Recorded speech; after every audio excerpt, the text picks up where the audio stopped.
প্রিয় দর্শক, আসসালামু আলাইকুম। আসলে বিপদে পড়লে বোঝা যায় যে কোন জিনিসটা কোন সময় আমাদের উপকারে আসে।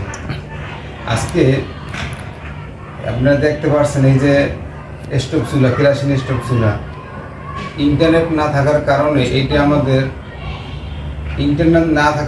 আমাদের অনেক উপকারে আসছে। কারণ কি, যখন আমরা এই সময় ইন্টারনেট যখন বন্ধ হয়ে গেছে, আমার বাসা হলো প্রিপেড মিটারের গ্যাসের লাইন আর কি। তা আমার গ্যাসের লাইন মিটারের টাকা ফুরিয়ে গেছে, তাই এই জন্য আর কি খুব সমস্যা করছিলাম। কারণ যেহেতু গ্যাস নাই, কি একটা কিছু তো রান্না তো লাগবে, কারণ সবাই তো খাওয়া দাওয়া করায়। পরে কি করুন, পরের বাসায় আমাদের কদিন কে দিবে এরকম একটা চিন্তা ভাবনা। তাও একদিন থেকে দুই দিন আমরা এক জায়গাতে পাক করে আনছি। পরে এক জায়গা কয় যে আপনার অমুক জায়গায় গ্যাসের লাইন গ্যাস ভরে দেয়, যেখানে যে বলছে সে আমরা ওইভাবে গেছি, কিন্তু আসলে পাই নেই। যাও আমরা 11 নম্বরে গেছিলাম গ্যাসের মিটারে রিচার্জ করার জন্য। ওখান থেকে বলে যে ভাই এখানে অনেক লোক আছে, প্রায় 1-150 লোক। ওখান থেকে আপনার ভইরা দেয় না, বল ভাই আপনারা কারণ বাজারে যান। ওখান থেকে আসলে কারণ বাজার যাওয়া সম্ভব না, কারণ যে কার্ফিউর ভিতরে তো রিক্সা নিয়ে যাওয়া তো একটা রিক্সের ব্যাপারটা আমরা যাই নেই। পরে সে 11 নম্বর বাজারে গিয়ে এই চুলার ধারে গেছি যে ঠিক আছে, যেহেতু মিটারে গ্যাস ভরতে পারতেছি না, নেট নাই, কোথা থেকে ভরে দেওয়া হচ্ছে না। পরে বাজারে গিয়ে এটা গেলাম, যাই দেখি ভাই দোকানদার কইতেছে যে ভাই আজকে মোটামুটি 20টা চুলা বিক্রি করছি, এই স্টোভ চুলা। পরে একটা চুলে আছে, একটা চুলাই আছে আর কি। পরে আমরা লোক হয়েছি 4 জন, চুলো হয়েছে একটা, কারে ধুয়ে কারে দিবে। পরে যেহেতু আমার দোকানদার পরিচিত, আমার বাসায় তো ওনার বাসায় যে, পরে আমি আগে গেছি। আসলে এটা যে পরিমাণ দাম চাইছে, অনেক টাকা দাম, যাই হোক ওইটা নাই বলি। যাই পরে চুলাটা আমি আনছি, আমাকে দিয়ে দিল। এইটা 2 দিন পাক করে যে পরিমাণ কালি পড়ছে, মানে এত পরিমাণ কালি যা যেখানে ধরি ওখানেই কালি, ঘরের ভিতরে সব মানে ধোয়া অন্ধকার হয়ে গেছে, এত পরিমাণে মানে ধোঁয়া হইতো। যা কষ্ট মষ্ট করে আর কি এটা 2 দিন আমরা পাক করছি। তাই এটা আমরা বলবো যে বিপদে পড়লে অনেক উপকারে আসে ছোটোখাটো জিনিসগুলোতে। আটু বলি কথা, যেটা হলো মিটারে আপনার যেহেতু 200 টাকা পর্যন্ত লোন দেয়, আর আমি যেহেতু আগে এই লোনটা নিয়ে নিয়েছিলাম, এই জন্যই আমার সমস্যাটা বেশি হয়েছে। এই লোন কারণে আমি দ্বিতীয়বার আর লোনটা পাইনি, এই জন্যই আমার সমস্যাটা বেশি। যাই হোক, আমাদের মোটামুটি 2 দিন আমরা কষ্ট করছি। তো গত বুধবার আমরা নেট পাইছি, তো নেট পাওয়ার সাথে সাথে আমরা কষ্ট করে মিটার ভিতরে কার্ড রিচার্জ করছি। এখন মোটামুটি ঠিক আছে, আমি গ্যাসের চুলা বাদ করতে পারছি। যেহেতু এটা নিয়ে পড়ছে, এটা আজকে যেহেতু চুলা লাগতেছে না এটা আমাদের, তাই এটা আজকে পরিষ্কার করে আজকে উঠাই রাখবো আর কি, যদি আবার কোনো সাথে ভবিষ্যতে কাজে লাগে। আসলে আমরা আগে দেখতাম এইগুলো লাগে, ওগুলো চার ধরনের যারা চাকরি বিক্রি করে ওদের দেখতাম, কিন্তু এই যে আমাদের যে ঢাকা শহরে এটা অনেক সময় কাজে লাগবে বুঝতে পারি নাই, অনেক উপকার আসে আর কি। দেখেন কি পরিমাণে কালি পড়ছে, এটা মানে প্রচুর পরিমাণে কালি, ধরাই যায় না। যেহেতু দরকার হচ্ছে এটা পরিষ্কার করে আমরা উঠে রাখবো আর কি।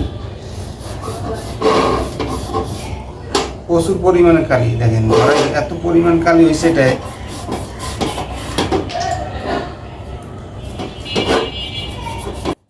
আমরা যখন প্রথম দিন রান্না করতেছিলাম তখন প্রচুর পরিমাণ কালি তো ছিল, সাথে কালি, এবং কি আমরা হয়তো বুঝতে পারিনি এটা রান্না করতে অনেক সময় লাগে। তা আমাদের প্রথম মোটামুটি ডাল আর ভাজি আর ভাত পাক করতে মোটামুটি 2 থেকে 2.5 ঘন্টা সময় লাগছিল, কারণ আমরা এটা আগে কখনো ব্যবহার করিনি, তো বুঝতে পারিনি কতটুকু এটা পাওয়ার লাগবে বা কতটুকু কমান লাগবে সেটা বুঝতে পারিনি। এই কারণে আমাদের একটু প্রথম ঝামেলা হয়েছিল। দ্বিতীয় দিন আমরা বুঝতে পারছি যে আমাদের লেট হইতেছে, তাই আমরা এটা কেরোসিনের ফিতাটা একটু বাড়িয়ে দিয়েছিলাম, ফুল পাওয়ারে চালিয়েছিলাম, তাই একটু দ্বিতীয় দিনে আমরা একটু রান্না করতে সময় কম লাগছিল আর কি। যেহেতু কারেন্টের চুলা ছিল বাজার, আমাদের কাছে কারেন্টের চুলাও ছিল না, যে কিনতে যে যাবো তাও পরিস্থিতি ছিল না, কারণ সব দোকানই বন্ধ ছিল। আর ব্যাখ্যা বিষয় যে আমরা বোতল গ্যাস রাখবো, কিন্তু বোতল গ্যাস আমরা ভয় পাই, কারণ যেহেতু অনেক জায়গায় আমরা দেখছি বোতল গ্যাস বাস্ট হয়, এই জন্য ভয়ের কারণে আমরা সব বোতল গ্যাস ব্যবহার করি না, সবসময় আমরা লাইনের গ্যাসই ব্যবহার করি। আমাদের এই চুলায় পাক করতে মোটামুটি 4-5 দিন পাক করছি, তো মোটামুটি 3-3.5 লিটার কেরোসিন তেল গেছে।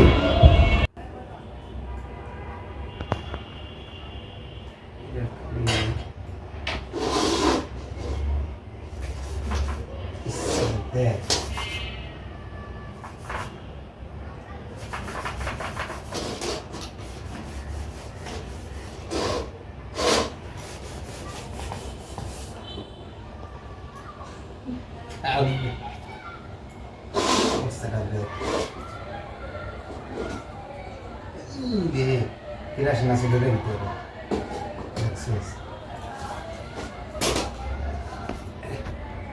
কেরাসিন ছিল তো যে পড়ছে এটা মুছছে, বেশি এটা আমি ধরা লাগবে না, পরে ভালো ফিরিয়ে দিই পরে।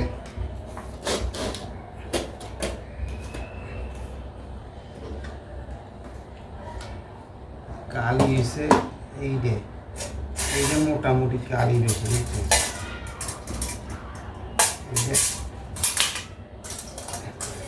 এই যে কালি রয়েছে।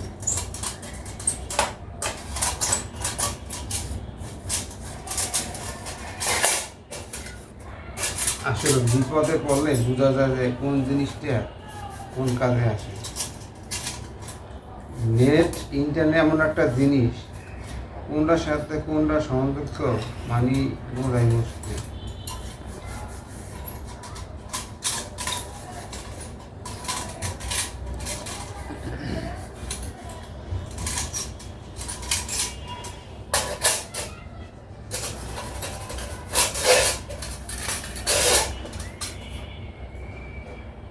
সাতের অবস্থা দেখছিস?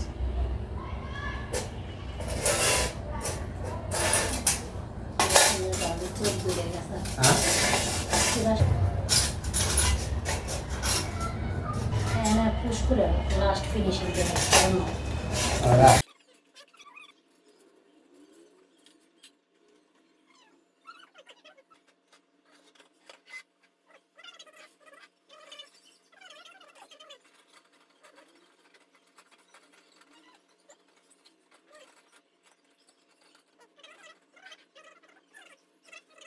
অ্যাড করে নেন।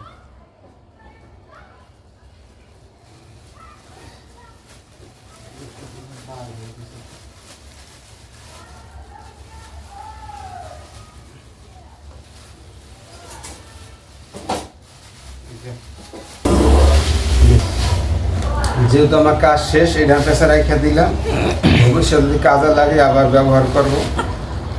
আসলে আমাদের মতো অনেক পরিবার এরকম সমস্যা সম্মুখীন হয়েছে এই নেটের কারণে।